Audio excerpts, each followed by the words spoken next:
काँग्रेसचे प्रदेशाध्यक्ष हर्षवर्धन सपकाळ सोलापूर दौऱ्यावरती भाजपवरती प्रचंड टीका केली। भारतीय जनता पार्टी म्हणजे आता बलात्कार जनता पार्टी झाली आहे आणि भाजपचा बाप हिटलर आहे अशा पद्धतीची टीका भाजप। काँग्रेसचा डीएनएच बलात्काराचा असल्यामुळं काँग्रेसवाल्यांना सगळीकडे असंच दिसतंय। काँग्रेसच्या नेतृत्वाने हेच उद्योग केलेले आहेत। आईश करणं, मजा मारणं, सत्तेचा उपभोग घेणं, सत्तेतून पैसा मिळवणं, त्या पैशातून परत सत्ता मिळवणं। परंतु 2014ला नरेंद्र मोदी साहेब या देशामध्ये नेतृत्व म्हणून पुढे आले आणि काँग्रेसचं पूर्णपणे दुकान बंद झालेलं आहे आणि त्यामुळं काँग्रेसकडे आता फक्त आणि फक्त भाजपवरती खालच्या पातळीवरती जाऊन टीका करण्याशिवाय दुसरा कुठलाही त्यांच्याकडे पर्याय उरलेला नाही। खरं तर त्यांनी मुख्यमंत्र्यांवर सुद्धा टीका केलेली आहे। चोमू असं म्हणलेलं आहे, चोर मुख्यमंत्री असं ते देवेंद्र फडणवीसांना म्हणतात। त्यासोबतच गजनी सुद्धा ते म्हणतात, कारण की वेगळा विदर्भ झाल्याशिवाय मी लग्न करणार नाही। मात्र त्यांनी लग्न केलं, त्यांना मुलगी झाली, त्यासोबतच अजितदादासोबत चक्की पिसिंग म्हटलेलं होतं आणि आता ते सत्तेत सहभागी झालेले आहेत। अशा पद्धतीने गजनी आणि चोमू त्यांनी मुख्यमंत्र्यांना म्हटले। बघा, काँग्रेसवाल्यांनी स्वतःला आरशात पाहायला पाहिजे। पहिल्यांदा या महाराष्ट्रामध्ये सर्वात जास्त वेळा मुख्यमंत्री काँग्रेसचा राहिला आहे आणि त्या मुख्यमंत्री पदाच्या कार्यकाळामध्ये तुम्हाला या महाराष्ट्रामध्ये कुठलंही विकासाचं काम करता आलं नाही। गेल्या 10 वर्षामध्ये देवाभाऊंच्या नेतृत्वामध्ये संपूर्ण महाराष्ट्र बदलतो आहे। महाराष्ट्रातील राजकारण पूर्णपणे बदलतं आहे। गावगाड्यातल्या सर्वसामान्य लोकांनी, बहुजनांनी देवाभाऊंना या राज्याचं नेता म्हणून स्वीकारलं आहे, त्यांच्या पाठीमागं पाठबळ उभा केला आहे। जनतेने 2014ला, 2019ला आणि 2024ला देवाभाऊंच्या नेतृत्वामध्ये 100पेक्षा जास्त आमदार निवडून दिलेले आहेत। पहिल्यांदा 122 असतील, 19ला 105 असतील, नंतर आता 133-37 पर्यंतचे आमदार निवडून दिले असतील। त्यामुळे या काँग्रेसवाल्यांच्या असल्या कुठल्याही बोलण्याला फार महत्त्व राहत नाही। त्यांच्याकडे कुठलं या महाराष्ट्राचं व्हिजन नाही। आता बोलायचं काय? मग चला, बातम्या येण्यासाठी खालच्या पातळीवरती जाऊन माननीय देवाभाऊंच्यावरती टीका करा। अरे, देवाभाऊंनी जे गेल्या 10 वर्षात काम केलं आहे त्यातलं 1% जरी तुम्ही काम केलं असतं तर लोकांनी तुम्हाला थोडंफार मानलं असतं, परंतु तसं तुमच्याकडून काहीच घडलं नाही। आता तुम्ही भाजपाला आणि देवाभाऊंना, नरेंद्र मोदी साहेबांच्यावरती खालच्या पातळीत जाऊन टीका करताय।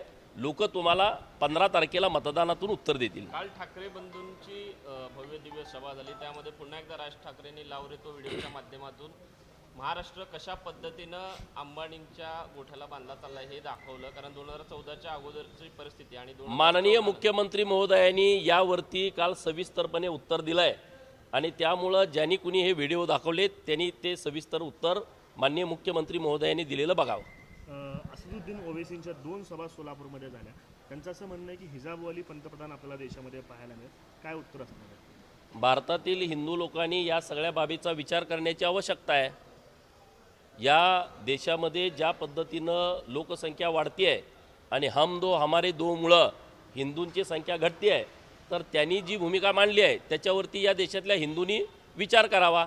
आम्ही जर काय बोलायला गेलो का परत म्हणतात की आम्ही मतात विभागणी करतोय, हिंदू मुसलमान करतोय, तर त्यापेक्षा इथल्या सगळ्या समजदार हिंदू बांधवांनी या बाबीचा अत्यंत गंभीरपणे विचार करावा। सुजात आंबेडकर असं म्हणतायत की काँग्रेसच्या ज्या खासदार आहेत प्रणिती शिंदे ह्या भाजपचंच काम करतायत आणि या निवडणुकीनंतर ते भाजपमध्ये प्रवेश करतात। बघा, या प्रदेशाध्यक्षाला जाऊन तुम्ही हेच विचारायला पाहिजे, हे जे आता काँग्रेसचं तुम्ही टिमकी वाजवताय ह्यातले किती काँग्रेसवाले देवाभाऊच्या पाया पडतात, किती जण दारात उभे आहेत की आम्हाला कधी पार्टीत घेताय, हे त्यांनी विचार करण्याची आवश्यकता आहे। त्यांच्याकडं कुठलंच आता काँग्रेसच्या पार्टीचं धोरणच राहिलेलं नाही आणि त्यामुळे आता हे सगळे सैराभैरा सगळे झालेले आहेत। खरं तर आता राज ठाकरेंची आपण भाषण आतापर्यंत बघितलं तर ते मिमिक्री करताना अनेक वेळ दिसायचे, पण त्यांची जागा कुठेतरी आता आदित्य ठाकरे घेताना दिसतात, कारण आदित्य ठाकरे मुख्यमंत्र्यांची मिमिक्री करताना आपल्याला दिसतात सभांमध्ये। नाही, ठाकरे कुटुंबातल्या कुणीतरी मिमिक्री केलंच पाहिजे, त्यांनी असं हे सोडताच कामा नये। त्यामुळे राजसाहेबांची जागा आदित्य ठाकरे घेत असतील, उद्या आदित्य ठाकरेंची जागा कुणीतरी त्यांच्या घरातला घेईल। आता ते त्यांनी पहिल्यापासूनच त्यांची भाषणाची पद्धत राहिली आहे तर त्यांनी ते करायलाच पाहिजे। रवींद्र चव्हाणांनी लातूरमध्ये असं म्हटलं की विलासरावांच्या आठवणी आता पुसल्या जातील। बघा, यावरती रवींद्र चव्हाण साहेबांनी परत भूमिका पण व्यक्त केली।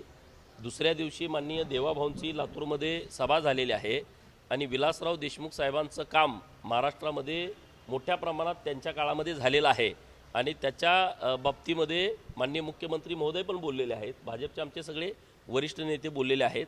त्यांचं जे योगदान आहे महाराष्ट्रामध्ये तर ती लोक विसरणार नाहीत. पिंपरी चिंचवडमध्ये कुठेतरी अजित पवार भाजपला टार्गेट करताना दिसतात, भाजपचा भ्रष्टाचार आहे या बाबतीत बोलताना दिसतात. आणि बघा का, हे जे सगळे मेट्रो शहर आहेत ते देवाभाऊंच्या नेतृत्वात बदललेले आहेत. मुंबई असेल, नवी मुंबई असेल, ठाणे असेल, पिंपरी चिंचवड असेल, नागपूर असेल किंवा पुणे असेल, या सगळ्या सिटीमध्ये जे काम होणं पूर्वी अपेक्षित होतं ते झालं नाही. गावच्या गावं आता शहराकडे वळायला लागलेले आहेत. शेती व्यवसाय अडचणीत आल्यामुळं उत्तम शेती असणारा पूर्वीचा व्यवसाय, उत्तम शेती, मध्यम व्यापार आणि कनिष्ठ नोकरी 30-40 वर्षापूर्वी म्हटलं जायचं. आता शेतीमध्ये आश्वासक असं उत्पन्न मिळत नसल्यामुळं लोक सगळी शहराकडे गेली. आत्तापर्यंत शहराचं जे शहराची वाढती लोकसंख्या बघून नुसती टीका व्हायची. आता शहरं वाढायला लागली, लोक सगळी शहराकडे जायला लागली, परंतु त्याच्यासाठी कुणी प्लॅनच करत नव्हतं.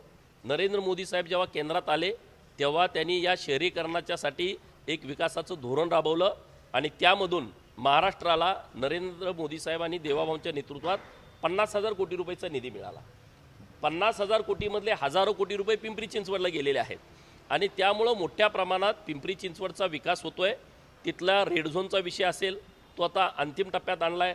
तिथला जो शास्ती कर होता, जो एखादा अनाधिकृत बांधकाम झालं तर त्याच्यावरती 100 पट कर आकारला जायचा, तो शास्ती कर देवाभाऊनी आणि महेशदादा लांडगेंनी रद्द करून घेतला आहे.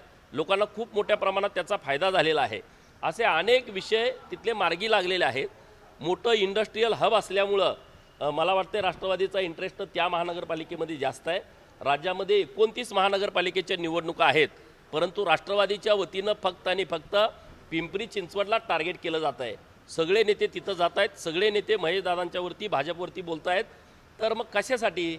बाजूला पुणे पण आहे, पलीकडं नवी मुंबई आहे, ठाणे आहे, कल्याण डोंबिवली आहे, इकडं सांगली आहे, कोल्हापूर आहे, सोलापूर आहे, सगळीकडे महानगरपालिका सुरू आहेत. मग पिंपरी चिंचवडवरतीच का डोळा आहे?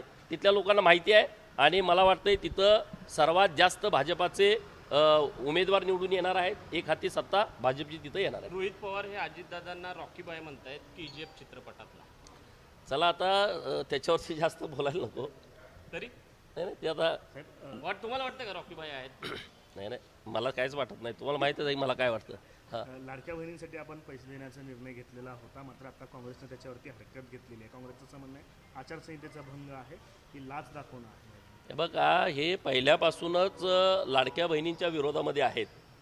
पूर्वी त्यांनी काही कोर्टात पण लोकं पाठवली होती. सगळे उद्योग या लोकांनी केलेले आहेत आणि त्यामुळं आता ते हवालदिल झालेले आहेत.